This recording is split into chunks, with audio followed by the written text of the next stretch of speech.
Greetings of the day. I am Dr. Sugandha Jain, Assistant Professor, तीर्थंकर Mahavir university. आज हम बात कर रहे हैं रीतिकाल की।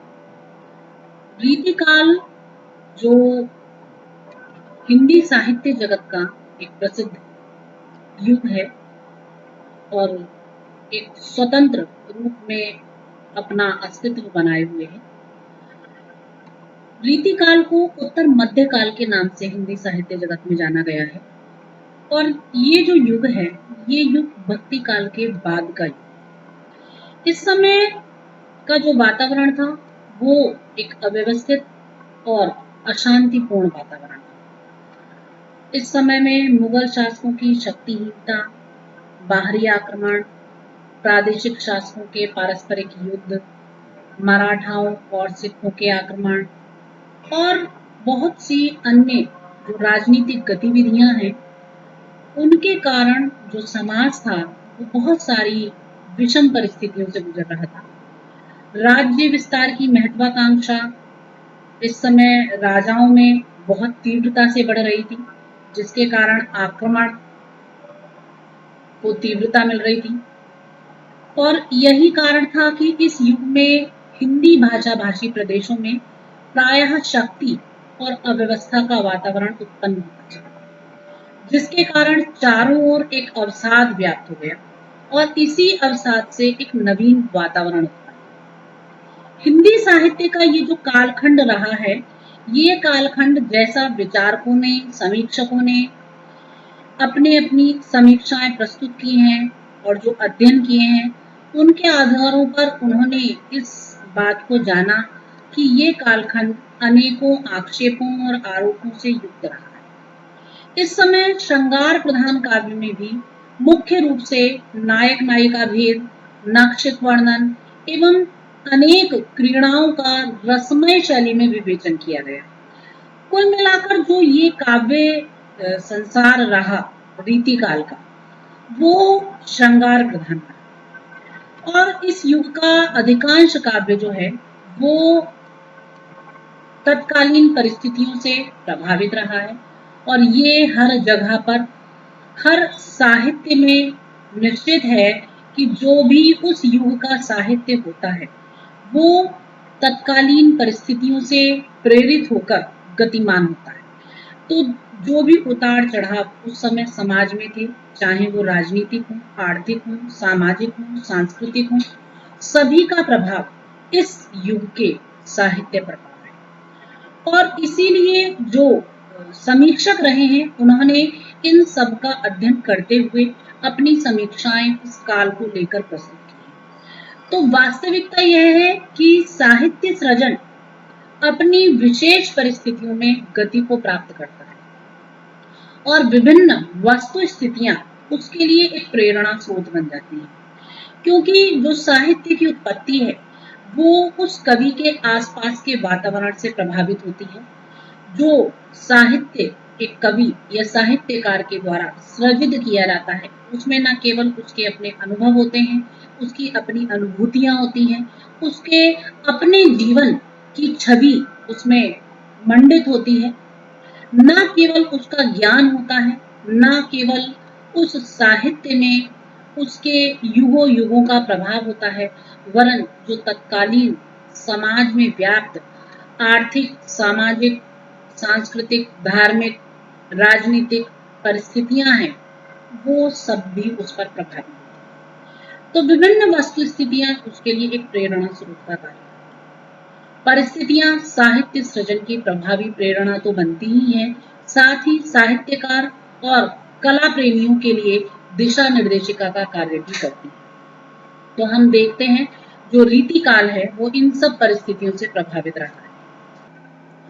तो हम देखते हैं कि परिस्थितियां जो हैं वो साहित्य सृजन के लिए सबसे अधिक प्रभावी कार्य करती हैं और वो साहित्य को सबसे अधिक प्रभावित करती हैं। एक प्रकार से परिस्थितियां साहित्य सृजन की प्रेरणा स्रोत भी बनती हैं, क्योंकि जो परिस्थितियों की उथल पुथल है और उनसे में व्याप्त जो वेदना है वो एक सहृदय के हृदय में न केवल अश्रु का स्वरूप धारण करती है, बल्कि वो वेदना ही एक काव्य का स्वरूप धारण करती है। इसलिए जो कवि हैं उन्होंने कहा भी है कि वियोगी होगा पहला कवि, आह से उपजा होगा। तो ये कहीं ना कहीं जो साहित्य सृजन है वो व्यक्ति की आंतरिक करुणा का परिचायक है। और इसे हम देखते हैं कि जो संस्कृत साहित्य है उसमें भी जो सर्वप्रथम लौकिक संस्कृत के कवि रहे हैं जिन्हें आदि कवि वाल्मीकि के रूप में जाना जाता है, उनके हृदय से भी जब काव्य का प्रस्फुटन हुआ तो सर्वप्रथम जो वो प्रस्फुटन है वो उनकी करुणा से, और उस करुणा के कारण सहसा अनायास जो उद्गार उनके मुख से निकले वो अनुष्टुप छंद में जो श्लोक उनके मुख से निकला वो एक आदि श्लोक के रूप में प्रसिद्ध हुआ, मान शाद प्रतिष्ठान गमः शाश्वती सम। तो ये आदि श्लोक के रूप में प्रसिद्धि को प्राप्त हुआ। और उसके बाद महर्षि वाल्मीकि ने इतने बड़े ग्रंथ का सृजन किया, रामायण का सृजन उन्होंने किया जो विश्व प्रसिद्ध है और संस्कृत साहित्य का सर्वप्रथम लौकिक ग्रंथ है। तो ये हम देखते हैं कि जो करुणा है और जो हमारी चारों ओर की परिस्थितियां हैं वो साहित्य सृजन को प्रभाव प्रदान करती है। साहित्यकार एवं कला प्रेमियों की जो दिशा निर्देशिका है मानो उसका कार्य परिस्थितियां होती हैं। तो साहित्यकार ही है जो परिस्थितियों को बदलने और उनको लांघने का एक साहसपूर्ण कार्य करता है, क्योंकि उसकी जो काव्य की ध्वनि है, जो उसके शब्दों की गूंज है, वो भी उन परिस्थितियों पर तत्काल प्रभाव छोड़ने वाली होती है। मानो वो दोनों एक दूसरे के प्रति संपृक्त हैं, एक दूसरे को प्रेरित करने के लिए, एक दूसरे के स्वरूप को बदल देने के लिए, एक दूसरे को एक नवीन आड़ोलन देने के लिए। ये भी कह सकते हैं कि दोनों एक दूसरे के जो हैं पूरक हैं और एक दूसरे को प्रभावित करने वाले हैं। संपूर्ण विश्व के प्रत्येक तत्व पर तत्कालीन परिस्थितियों में प्रभाव को स्पष्ट रूप से हम देख सकते हैं। तो अगर हम बात कर रहे हैं यहाँ पर रीतिकाल की, रीतिकालीन साहित्य की, तो रीतिकालीन साहित्य जिसमें कि भक्ति जैसी प्रमुख प्रवृत्ति जो है उसने श्रृंगार का स्थान ले लिया था और उस श्रृंगार के वैविध्य संपन्न वर्णन पर अनेकों आरोप लगे, आक्षेप लगे और कई जगह ये कहा गया कि जो रीतिकालीन काव्य है उसमें अश्लीलता देखने के लिए मिलती है और वो श्रृंगारी है वो, तो बहुत प्रकार के आक्षेप हमें दिखाई देते हैं रीतिकालीन काव्यों पर। लेकिन ये भी सत्य है कि जो रीतिकालीन साहित्य है वो पूर्ण रूपेण श्रृंगारिक भावनाओं से ओतप्रोत है। परंतु किसी ने ये जानने की जिज्ञासा नहीं की कि ऐसा क्यों हुआ, ऐसा क्या परिवर्तन हुआ कि उससे पूर्व का जो समय है वो पूर्ण रूपेण भक्ति से ओतप्रोत रहा और भक्ति अनायास ही श्रृंगार में परिवर्तित हो गई। तो देखिए ये बिल्कुल सत्य है कि कार्य जो है बिना कारण के संभव नहीं होता।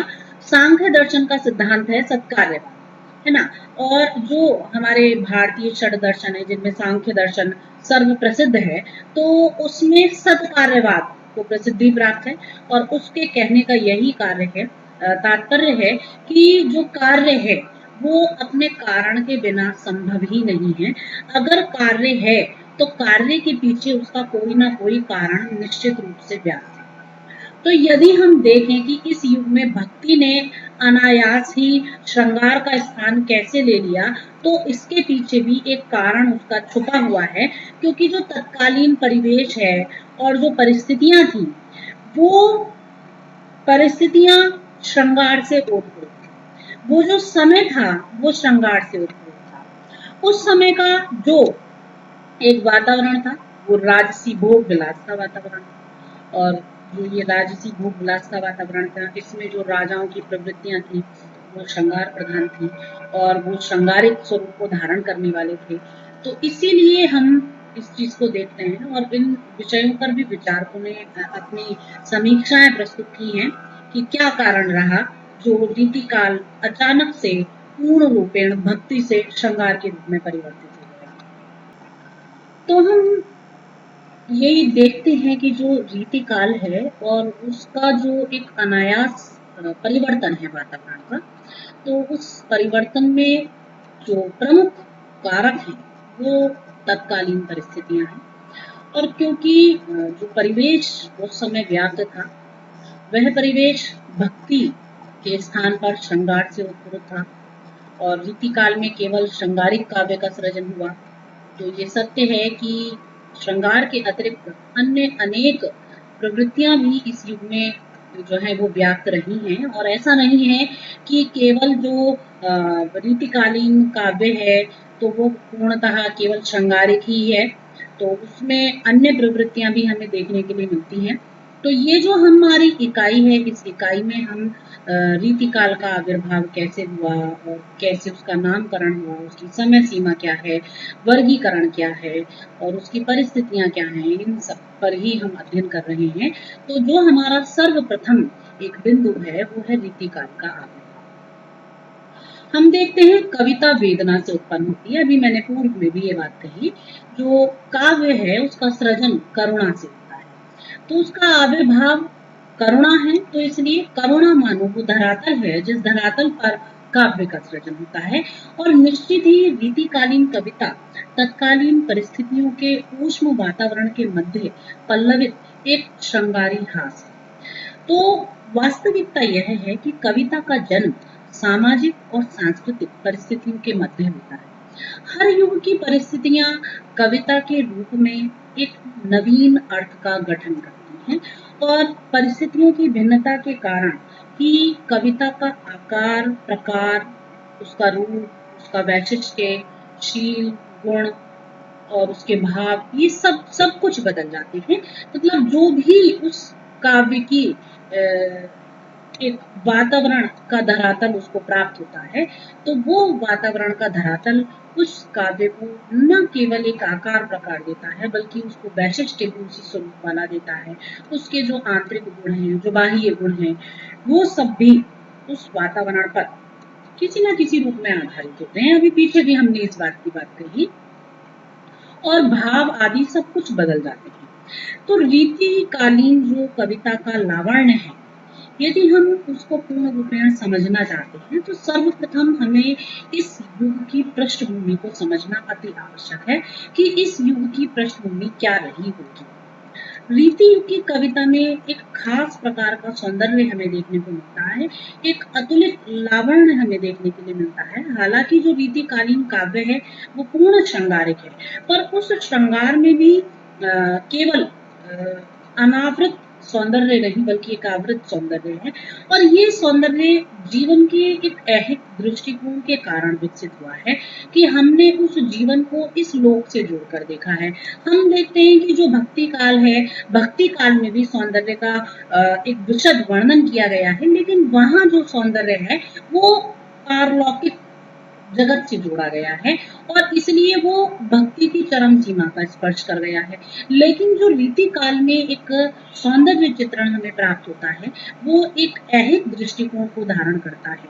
और यही कारण है कि वो, क्योंकि भक्ति से विरहित हो गया, तो उस भक्ति से विरहित होने के लिए वो पूर्ण श्रृंगारिक धारण कर चुका था।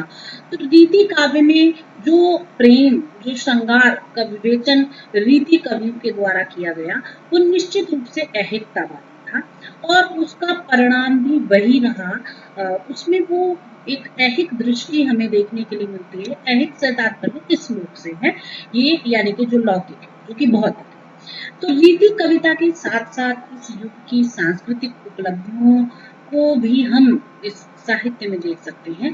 जो रीति काल का आविर्भाव है वो हमने देखा कि भक्ति काल के तुरंत बाद शुरू हो जाता है, क्योंकि भक्ति काल के बाद का जो समय है वो रीति काल है। और ऐसा नहीं है कि उसके भक्ति काल के और रीति काल के बीच में कोई गैप रहा है या कुछ अंतराल रहा है। भक्ति काल के समय से ही रीति काल का एक बीज जो है वो अंकुरित हो चला था, तो भक्ति का प्रवर्तन आगे चलकर श्रृंगार के रूप में परिवर्तित होने लगा। और ये जो श्रृंगारिक समय जब अपने पूर्ण रूप को प्राप्त हुआ, तो ये रीति काल के रूप में दिखाई दिया। और ये जो इस युग में इस समय सीमा के बीच जो काव्य का सृजन हुआ, वो रीति काल का एक मुख्य अंग है। तो संस्कृत, जैसे हम संस्कृत रीति काव्य को भी इस पर प्रभावित रूप में देख सकते हैं। कहने का तात्पर्य यह है कि संस्कृत रीति काव्य के प्रभाव से ही हम हिंदी रीति काव्य का आविर्भाव देखते हैं, कि जो संस्कृत साहित्य में जो रीतिकालीन शास्त्र रचा गया, जो रीति युक्त शास्त्र रचा गया, एक प्रकार से वो हिंदी रीति काव्य का एक मूल है या उसकी एक जड़ है। साहित्य के इतिहासकारों ने हिंदी के प्रथम रचनाकार के रूप में पुष्पदंत या पुष्पदंत के नाम का उल्लेख किया है। और हम ये नाम ले रहे हैं तो इससे स्पष्ट है कि हिंदी में भी रीति ग्रंथ लेखन की प्रवृत्ति उतनी ही पुरातन है जितनी कि संस्कृत साहित्य में है। यानी कि हिंदी में हम ये नहीं कह सकते कि ये जो रीति है ये एकदम नवीन होकर और अचानक से प्रकट हो गई। तो इसके जो हमें बीज हैं वो संस्कृत साहित्य से प्राप्त होते हैं। इसका जो हमें मूल सूत्र है वो संस्कृत साहित्य से प्राप्त होता है। तो आदिकाल के संधि काल में जो कवि विद्यापति रहे, जो प्रमुख कवि रहे विद्यापति, और उन्होंने जो लक्षण ग्रंथ लिखे, हमें वहीं से इसका एक स्वरूप देखने के लिए मिलता है। भक्ति काल में कवि अब्दुल रहीम खान खाना, जो संत तुलसीदास के परम मित्र थे, उन्होंने तुलसी की भक्ति धारा के प्रभाव में बरवै नायिका भेद नामक एक लक्षण ग्रंथ लिखा था। तो ये जो लक्षण ग्रंथ है, यहीं से रीति काल का जो काव्य शास्त्रीय लक्षण ग्रंथ है उसको लिखने का श्री गणेश हुआ। तो हम ये देखते हैं कि इसका तो श्री गणेश काफी पहले हो चुका था, और इसकी समाप्ति भी 1900 विक्रमी संवत में नहीं हो गई। इसके बाद भी रीति ग्रंथ लिखे जाते रहे। तो ये हम देखते हैं कि रीतिकालीन जो एक काव्य है, जो शास्त्रीय ग्रंथ का प्रणयन है, वो कोई अचानक से प्रकट नहीं हुआ। उसके सूत्र बहुत पहले से हमें दिखाई देते हैं और वो बहुत आगे तक चले हैं। इसी श्रृंखला में हम बात करते हैं रीति काल के अर्थ और उसके स्वरूप। तो रीति काल का अर्थ, जहां पर सबसे पहले हम अर्थ की बात करते हैं, तो जो रीति शब्द है, रीति काल जो है वो दो शब्दों से मिलकर बना है, एक है रीति और एक है काल। तो हम देखते हैं कि साधारण रूप से जो रीति शब्द है, तो रीति शब्द का एक सामान्य सा अर्थ है मार्ग या फिर कोई गति या फिर कोई पद्धति, या हम इसे परंपरा भी कह सकते हैं। और जो काल है, काल का जो अर्थ है वो होता है समय। तो यहाँ पर रीति काल एक ऐसा समय जो या तो किसी नियम में बंधा हुआ है, या किसी पद्धति में बंधा हुआ है, या किसी परंपराओं को द्योतित करता है, या फिर कोई उसका अपना एक मार्ग है जिस पर वो चल रहा है, या हम कह सकते हैं कि कोई एक ऐसी शास्त्रीय परिपाटी है जो उसके द्वारा अपनाई जा रही है, परंपरा भी कही जा सकती है। तो हम देखते हैं कि जो काव्य शास्त्रीय संदर्भ में यदि हम देखें, ये तो हमने रीति काल के जो रीति शब्द है उसके यहाँ पर अर्थ बताए कि हम कितने रूपों में रीति को हम ले सकते हैं। लेकिन अब हम यदि यहाँ पर बात करें काव्य शास्त्रीय संदर्भों की, तो विशिष्ट प्रकार की एक ऐसी जो पद रचना है या लेखन शैली है, उसको हम रीति कहें। वही कहने का तात्पर्य हो गया कि एक ऐसी विशिष्ट पद रचना जो मान लीजिए किसी शास्त्रीय संदर्भ का अनुकरण कर रही हो, कि उस विशेष काल में विशेष जो शास्त्रीय नियम हैं, परिपाटियां हैं, या जो भी शैली है, गुण हैं, उनका या जो उस विशेष काल की प्रवृत्तियां हैं, विशिष्टताएं हैं, ठीक है, जो भी काव्य सृजन की एक नियमावलियां हैं, मानो उनको कोई अपने काव्य में लेकर चल रहा है, उसका अनुकरण कर रहा है, तो वो जो अनुकरण है और उसको अपनाना है, वो ही अपनत्व जो है वो यहाँ रीति को संदर्भित कर रहा है। तो जो रचना में विविध गुणों का उन्मेष करने वाला है और वो ऐसे गुण जो कि उस विशेष समय के लिए अपने आप में एक वैशिष्ट्य को, एक नियम को धारण करने लगे हैं, तो उन्हीं को लेकर के चलना एक प्रकार से रीति के रूप में जाना गया। तो इसलिए ये जो काल का, इस विशेष काल का जो साहित्य है, अपनी उन समस्त शैलियों को लेकर चला है और उन शैलियों के साथ आगे बढ़ा है जो वो लेखन शैली थी, जो उस समय के गुण थे, जो शास्त्रीय संदर्भ थे, तो उन्हें साथ में लेकर चला है। इसीलिए रीति के रूप में जाना गया है। तो रीति काल के संदर्भ में हम जो रीति का अर्थ ले रहे हैं, वो ये मतलब कि जो ऊपर बातें कही गई उनसे थोड़ा सा अलग है कि वहां पाठशाला काव्य रचना की एक पद्धति है जो कि काव्यांगों के निरूपण से संबंधित है। वहीं हिंदी में रीति काल के संदर्भ में रीति का जो अर्थ है वो एक ऐसी परिपाटी है, ऐसी नियमावली है जो विशेष काल के लिए युक्त युक्त कर दी गई बंधी बंधाई परिपाटी है और काव्यांग निरूपण के माध्यम से उसको प्रस्तुत किया गया है। तो वो जो काव्य रचना पद्धति है उसी को रीति कहा गया है। अन्य और ऐसा नहीं है कि इस विषय को लेकर विचारक एक मत रहे हों, क्योंकि हम देखते हैं कि कोई भी नई चीज सामने आती है उस पर बहुत सारे अनुसंधान होते हैं। कोई भी बात कही जाती है पर्टिकुलर किसी चीज को लेकर के कि नहीं ऐसा नहीं ऐसा है, तो उस पर ये जान लीजिए कि बहुत अध्ययन हो चुके हैं, यूं ही कुछ भी नहीं कहा जा रहा है। तो यहाँ पर भी जो बात कही गई है रीति शब्द को लेकर जो इतने व्याख्यान हुए हैं, इस पर भी विद्वानों ने अपने अपने अध्ययन देते हुए उसको तब प्रस्तुत किया है। तो रीति शब्द जो कहा गया है कि काव्यांग निरूपण के माध्यम से जो प्रस्तुत काव्य रचना पद्धति है उसे रीति रूप में जाना गया, तो ये विद्वानों के अनुसार अत्यधिक अध्ययन के उपरांत इस बात को कहा गया, क्योंकि ये चीज तत्कालीन काव्य में देखने को मिलती है। और अन्य विद्वानों ने रीति काल से आशय जो रखा है, क्योंकि अभी यही बात कही कि हर विद्वान, विचारक, समीक्षक एक एक शब्द को लेकर निरंतर चिंतन करते हैं। अगर वो नया शब्द आया तो क्यों आया, कैसे आया और उसके आने का क्या कारण रहा, किसने उसे प्रभावित किया।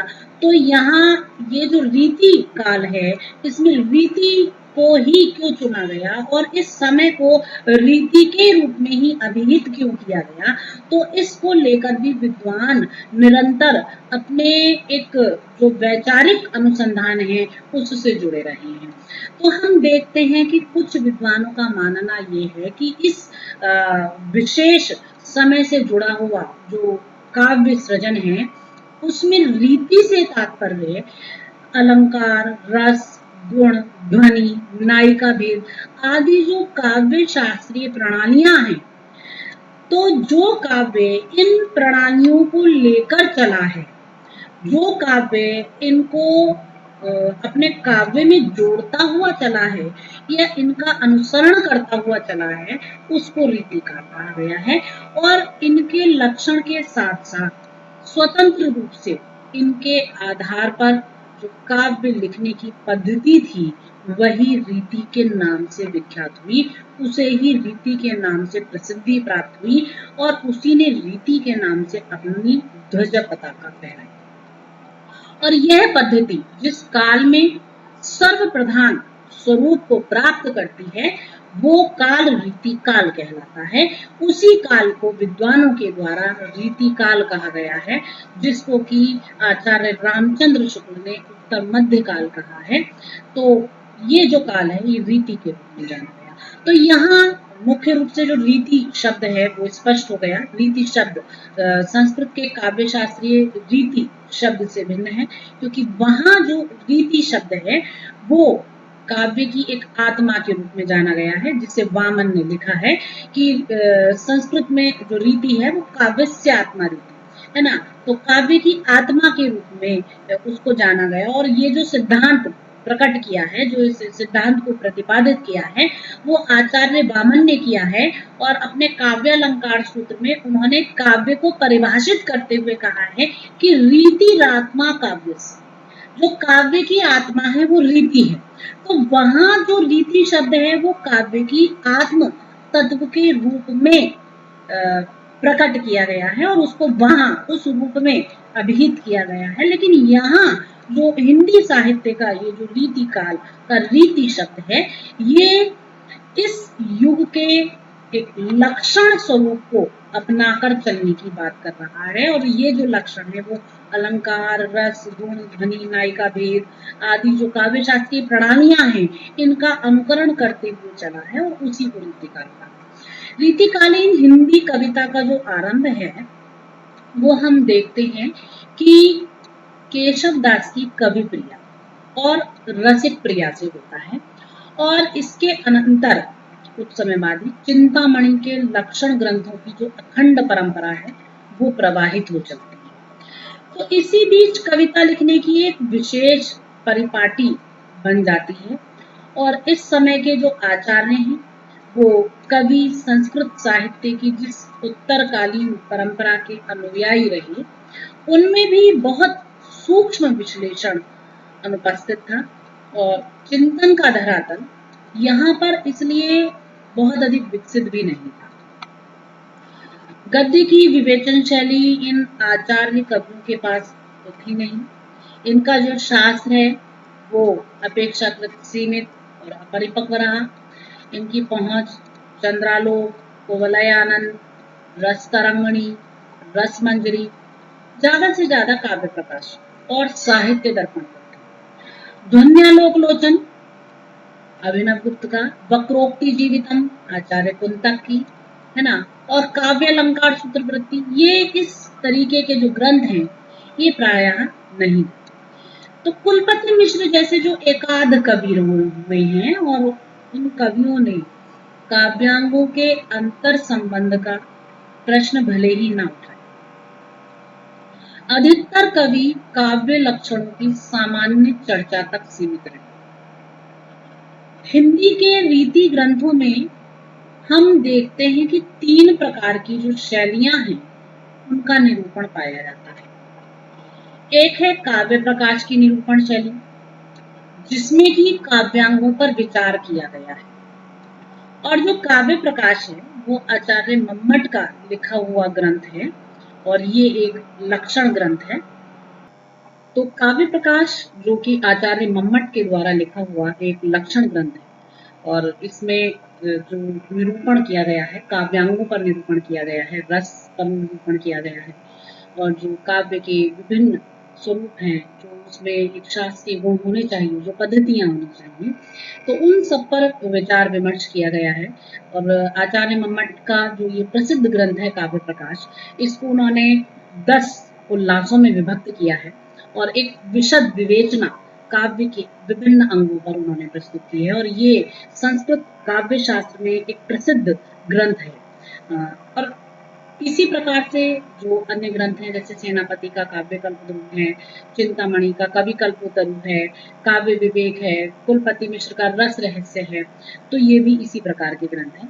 दूसरी बात आती है श्रृंगार तिलक, रस मंजरी आदि की श्रृंगार रसमयी नायिका भेद वाली शैलियां, जिनमें की श्रृंगार अंगों का विवेचन और जो नायिका भेद निरूपण है उनके व्याख्यान प्रस्तुत हैं। जैसे कि हम देखते हैं केशव दास की रसिक प्रिया है, मतीराम का रसज है, देव का भाव विलास है, रस विलास है, भिखारी दास का रस निर्णय है आदि। जो तीसरी शैली हमें इसमें देखने के लिए मिलती है वो है जयदेव के चंद्रालोक और अप्पे दीक्षित के कुवलयानंद के अनुकरण पर चलने वाली अलंकार निरूपण शैली। और जैसे कि जो करनीस का श्रुति भूषण, महाराज जसवंत सिंह का भाषा भूषण और सूरती मिश्र का अलंकार माला आदि, इन सब में अलंकारों पर विशेष चर्चा की गई है। तो इस काल में वीर रस के जो ओजस्वी कवि रहे हैं वो महाकवि भूषण रहे हैं और उन्होंने रीति काल में ही अपने वीर रस के आधार पर अपनी एक अलग विशिष्ट पहचान बनाई है और कवि भूषण अपने इस वीर रस के प्राकट्य के कारण हिंदी साहित्य जगत में अपना एक नया स्थान बनाते हैं। हिंदी साहित्य के इतिहास में जो संवत 1700 का समय है वो रीति काल के नाम से जाना जाता है और ये जो समय है ये भक्ति काल के बाद का है और आधुनिक काल से पहले का काल है। लगभग 200 वर्षों तक ये कालखंड चला है और इस काल में भारत में मुगलों का राज्य था। हम देखते हैं कि मुगल बादशाहों के उत्कर्ष को उनके वैभव विलास और विजय वृत्तांतों के रूप में देखा गया है।